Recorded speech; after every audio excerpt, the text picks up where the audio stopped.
হয় চাওক যেহেতু 7 মেত ভোটগ্ৰহণ অনুষ্ঠিত হ'বলগীয়া বৰপেটা লোকসভা সমষ্টিত এতিয়া প্ৰচাৰ অভিযান তুংগত উঠা পৰিলক্ষিত হৈছে। আজিৰ দিনটোত বিজেপি মিত্ৰজোঁটৰ প্ৰাৰ্থী ফণীভূষণ চৌধুৰীৰ হৈ বজালীত প্ৰচাৰ চলাব মুখ্যমন্ত্ৰী আৰু কিছু সময় পিছতে যেহেতু মুখ্যমন্ত্ৰীগৰাকী আহি উপস্থিত হ'ব বজালী উচ্চতৰ মাধ্যমিক বিদ্যালয়ৰ খেলপথাৰত অনুষ্ঠিত হোৱা এই সভাস্থলীত ইতিমধ্যে সভাস্থলী ভৰি পৰা পৰিলক্ষিত হৈছে।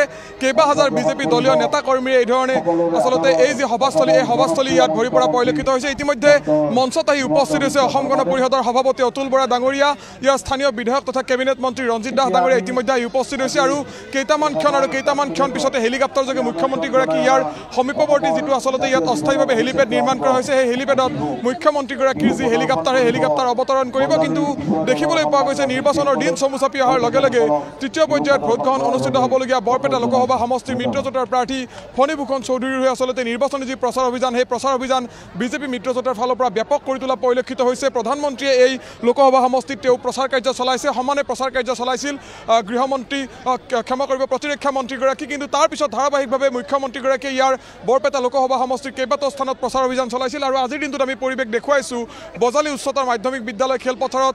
ইয়াত যি সভা সম্বোধন কৰিব মুখ্যমন্ত্ৰীগৰাকীয়ে সভা সম্বোধন কৰিবলগীয়া এই স্থানত প্ৰায় 10,000ৰো অধিক বিজেপি নেতাকৰ্মী আচলতে বিজেপি মিত্ৰজোঁটৰ নেতাকৰ্মীয়ে ইয়াত ভৰি পৰা পৰিলক্ষিত হৈছে। আমি অকণমান সম্ভৱ হ'লে কথা পাতিম।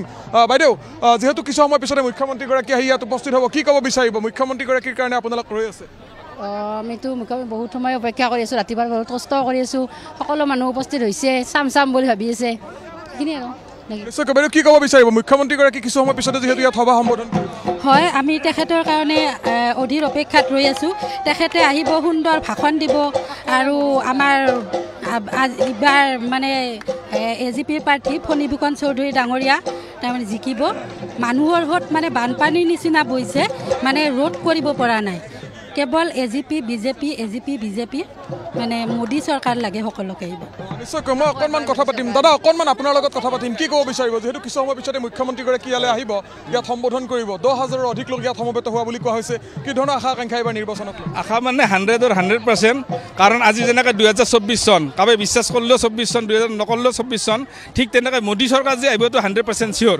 যেনেকৈ এটা টাইমত ৰাম ভগৱান আছিল, শ্ৰীকৃষ্ণ আছিল, তেওঁলোকৰতো যুদ্ধ কৰাৰ কাৰণে ৰাৱণ আৰু মানে কংসবিলাকে যুদ্ধ কৰিছিল। ঠিক তেনেকৈ মোদীৰ লগতো যুদ্ধ কৰিব কিছুমানে চেষ্টা কৰে, কিন্তু এইবিলাক চেষ্টা কৰি লাভ নাই।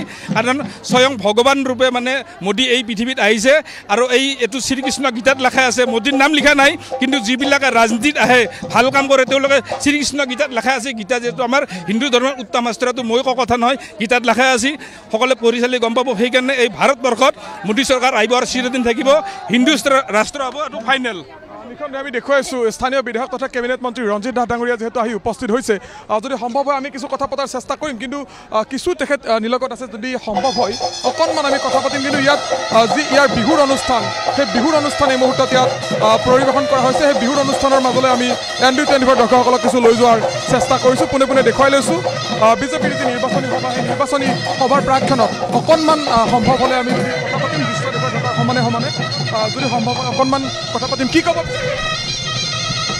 নাই, নিশ্চিত ওপৰত আজিৰ সভাখন আমাৰ আজি এই প্ৰচাৰৰ অন্তিম সভা আৰু খন্তেক পিছতে মাননীয় মুখ্যমন্ত্ৰী ডাঙৰীয়া আহি আছে। তাৰে আগে অসম গণ পৰিষদৰ সভাপতি অতুল বৰা ডাঙৰীয়া ইতিমধ্যে আহি পাইছে, আমাৰ MLA-সকল আহি পাইছে। নিশ্চিত ওপৰত ভাল এখন আৰু বজালী আমি 80% ভোট দিম, 80% ভোট, যিমান ভোট পল হ'ব 80% দিম। ধন্যবাদ জনাইছোঁ। যিহেতু বিহুৰ অনুষ্ঠান এই মুহূৰ্তত পৰিৱেশন কৰা হৈছে, আমি ND24 দৰ্শকসকলক এই নিৰ্বাচনী প্ৰচাৰ সভাৰ প্ৰাক্ষণত বিহুৰ অনুষ্ঠানৰ কিছু দৃশ্য আমি আগবঢ়াই লোৱাৰ চেষ্টা কৰিছোঁ।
আপুনি চাই আছে ND24 সৰ্বশ্ৰেষ্ঠ নহয় সৰ্বোত্তমৰ দৌৰ